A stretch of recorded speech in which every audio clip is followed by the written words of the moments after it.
Jamaah, oh jamaah. Alhamdulillah. Alhamdulillahirrabbilalamin. Kembali lagi di Islami Twinda buat jamaah di rumah yang baru bergabung. Kita ingatkan lagi tema kita pagi hari ini adalah tipe-tipe suami cek. Nah ini dia nih. Dari tadi narsumnya salah-salah semua, ngomongnya gimana Ustadz? Tipe-tipe Ustadz Zalulu gimana Ustadz Zalulu? Tipe-tipe suami cek. Nah udah benar sekarang, tadi nggak gitu. Nah ini sekarang kita lanjutin lagi nih ya. Sebelum kita lanjut mendengarkan tausiah dari guru-guru kita. Ini kalau kita bicara masalah tentang istri lagi hamil ini pasti yang namanya suami dan istri deg-degan. Deg-degannya karena apa? Ah gimana ya lahirnya ya, kira-kira lengkap nggak ya, kira-kira bagaimana ya gitu ya. Nah inilah adalah kekhawatiran sebagai orang tua seperti tayangan yang berikut ini nih. Dina Oktavia tetap tegar memberi senyum pada putranya, yakni si kecil Muhammad Pandu Firmansyah yang didiagnosa terjangkit hidrosipalus.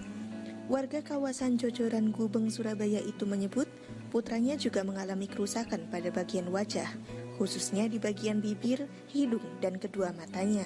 Si kecil Pandu juga disebut baru saja keluar dari rumah sakit untuk menjalani operasi pemasangan selang sebagai saluran mengeluarkan cairan di kepalanya. Pandu disebut tengah mendapat perawatan jalan di RSUD Dr. Sutomo, Surabaya. Cobaan terbesar Dina ialah fakta bahwa Dina harus merawat putranya hanya bersama sang ibu di dalam rumah petak berukuran 2 kali 6 meter. Saat diwawancarai pada Minggu 1 Desember 2019, Dina menyebut ayahnya meninggal dunia pekan lalu. Sementara suaminya pergi meninggalkannya dan meminta urus cerai lantaran malu punya anak yang kurang sempurna. Dina juga menyebut keluarga suaminya turut tak mau mengakui keberadaan sang cucu. Ini nauzubillah ya nauzubillah min zalik. Maksudnya ini kita apapun yang Allah berikan kepada kita ini adalah yang terbaik untuk kita. Jadi seharusnya kita ini bisa menerima, bukannya malah istri mendapatkan anak atau kita mendapatkan anak yang nggak sempurna ini justru ditinggalin karena malu atau ditelantarkan. Nah ini mungkin Bunda nih ya perlu dijawab nih Bunda nih. Iya. Seberapa penting sih sebenarnya ilmu menerima dan ilmu memberi dalam sebuah pernikahan agar tidak menjadi tipe suami yang zolim apalagi sampai menelantarkan keluarganya. Mohon izin penjelasannya Bunda. Baik, terima kasih Kak Fadli, subhanallah untuk ibu yang Allah berikan anugerah. Mudah-mudahan Allah senantiasa memberikan yang terbaik untuk ibu dan putra tercinta. Insya Allah segala sesuatu yang sudah Allah takdirkan itu ada merupakan ketetapan untuk kita. Karena ketika Allah meniupkan ruh ke dalam perut kandungan daripada ibu itu sudah Allah tetapkan jodohnya, ajalnya, kehidupannya seperti apa, bahagia sengsaranya dan juga termasuk Allah berikan anugerah, Allah berikan putra tercinta dengan penyakit yang Allah berikan, maka tidak ada lain kita lihat surat Hud ayat 15. Fasbir, wasbir dan bersabarlah. Masya Allah, kenapa Allah di situ meminta kita untuk bersabar? Karena memang itu sudah kehendak daripada Allah. Kalau kehendak kita inginnya memiliki anak yang sempurna, ingin memiliki anak yang normal, itu memang keinginan kita, siapa yang tidak ingin memiliki putra-putri yang normal, yang sempurna, kita berdoa terus. Tapi ketika kenyataannya Allah berikan kehendak lain, maka tidak ada lain adalah kita bersabar dan juga tetap bersyukur. Karena banyak, mohon izin, mohon maaf punten, ada yang lama mendapatkan keturunan ya dengan berusaha, tetapi ibu diberikan anugerah. Barangkali dari fisiknya seperti ini akan Allah berikan kelebihannya. Dan ini adalah merupakan ujian dari Allah untuk kita. Tetapi pada hal ini suami, nah ini kita ngomong kepada tentang suami yang zolim. Ketika istri mendapatkan putra seperti ini, itu kan anak berdua. Jadi tidak boleh istri yang disalahkan atau bahkan ditinggalkan. Kenapa? Karena ini adalah merupakan tanda kebesaran Allah.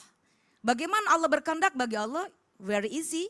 Allah ingin berkehendak seperti apa? Tidak ada yang sulit bagi Allah. Innama amruhu idza arada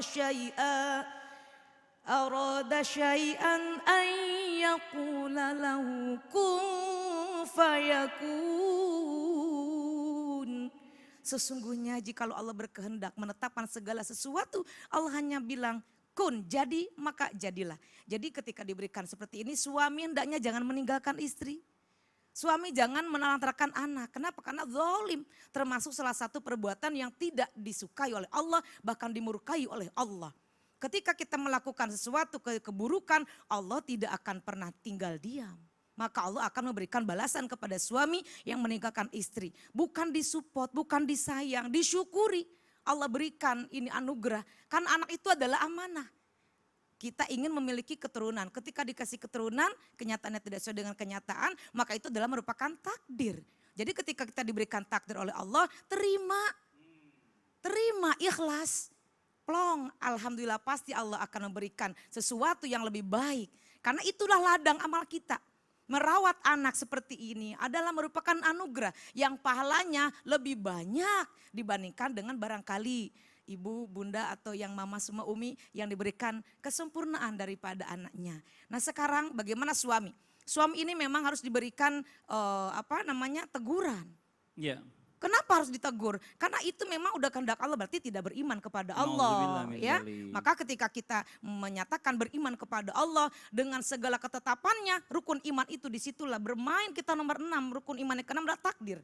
Kalau beriman kepada Allah, maka sampai 6 kita harus menyempurnakan iman kita. Mungkin bisa sedikit kasih Iya. penjelasan Bunda buat bapak-bapak yang mungkin punya anaknya kurang sempurna. Apa sih ganjarannya yang diberikan Allah Subhanahu wa taala kalau kita bisa menerima semuanya kenyataan yang dikasih Allah? Apa nih Tidak ada ganjaran? lain adalah pahala yang berlipat ganda dari Allah Subhanahu wa taala. Allahu Akbar. Teruslah berbuat baik, jangan berbuat Allahu baik Akbar. kepada orang lain, kepada anak sendiri tidak menerima dan tidak berbuat baik. Aduh ya Allah, ini memang berat banget ya buat jamaah Berat. semua, pasti semua merasakan hal ini memang nggak mudah, tapi inilah yang diberikan oleh Allah ini adalah yang terbaik untuk kita. Kita nggak pernah tahu ya kan, Iya, ya betul. namanya anak ini bakalan seperti apa ya kan, Allah kalau misalnya kasih kelebihan seperti apa kita nggak pernah tahu.